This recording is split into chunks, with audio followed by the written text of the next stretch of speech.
নমস্কাৰ বন্ধু বান্ধৱীসকল, আজি এয়া খাবলৈ লৈছোঁ। আশা কৰোঁ আপোনালোক সকলো ভালে আছে। আজি এই নতুন ভিডিঅ' এটা লৈ আপোনালোকৰ ওচৰলৈ আহিলোঁ। আজি ভিডিঅ'টোত মানে ভাতৰ লগত খাবলৈ বনাইছোঁ।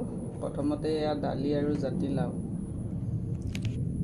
এইফালে হৈছে আলু, শুকান মাছ, জাতিলাও আগ আৰু কচু, মানে এখন বইল, এখন কয় শুকান মাছৰ বইল।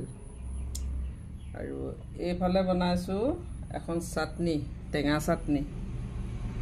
আৰু এইফালে বনাইছোঁ শেৱালি পাত, শেৱালি ফুলৰ পাত খালে বহুত পুৰণা দিনীয়া মানে কাহ ভাল হয়, আৰু লগতে পেটৰ বিষ আৰু লিভাৰটো ভাল হৈ থাকিবলৈও ই অকণমান আইৰণ যোগায়।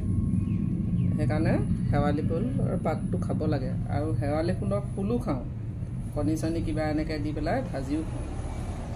এইফালে লৈছোঁ নৰসিংহ পাত আৰু চিৰা ভাজি। এইফালে শুকান মাছ, বেঙেনা, আলু, জাতিলাও বাকলি, এখন শুকান ভাজি। আজিৰ ৰেচিপিটো ইমানেই। আপোনালোকে ভাত খালেনে? যদি নাই খোৱা খাব, বা যদি খালে কিহে খালে জনাব। আমি আজি এতিয়া খাবলৈ লৈছোঁ, খাওঁ দেই।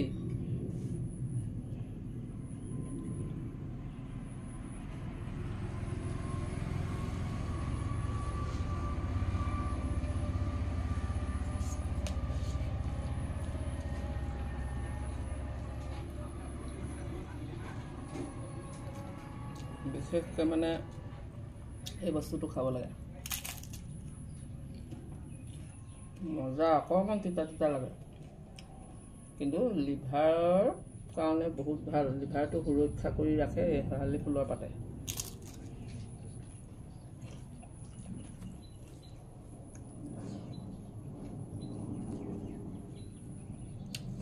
এইফালে নৰসিংহ পাত, ই হজমি শক্তি বঢ়ায়।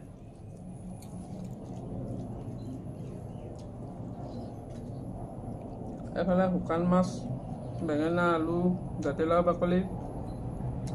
আচলতে শুকান মাছটো পাহাৰীয়া জেগাৰ মানুহে কেলে খায়, তেওঁলোকৰ মেলেৰিয়া যদি হয়, মেলেৰিয়া প্ৰতিৰোধ কৰিবৰ বাবে শুকান মাছ প্ৰয়োজনীয়। শুকান মাছ খাব লাগে। গতিকেলৈ শুকান মাছটো আমি মানে ঘৰতে শুকুৱাই মেলি খাওঁ, বজাৰৰ শুকান মাছ নাখাওঁ। সেইকাৰণে ঘৰতে জাকৈ মাৰি বা জাল মাৰি মাছ আনি শুকুৱাই থওঁ ধোঁৱা চাঙত, সেই তেনেকৈ কেতিয়াবা খাওঁ।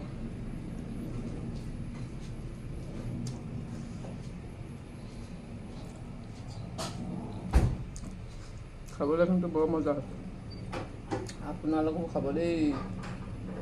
এইফালে আকৌ এখন শুকান মাছৰ বইল খানা, এইটো আমাৰ বঙৰদেৱেও খাই ভাল পায়।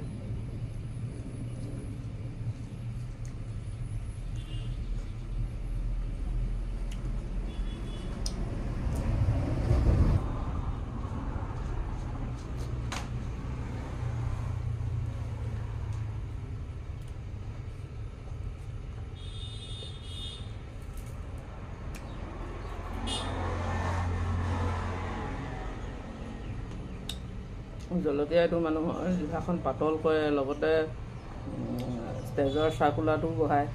সেইকাৰণে জলকীয়া মানুহে খাবই লাগে।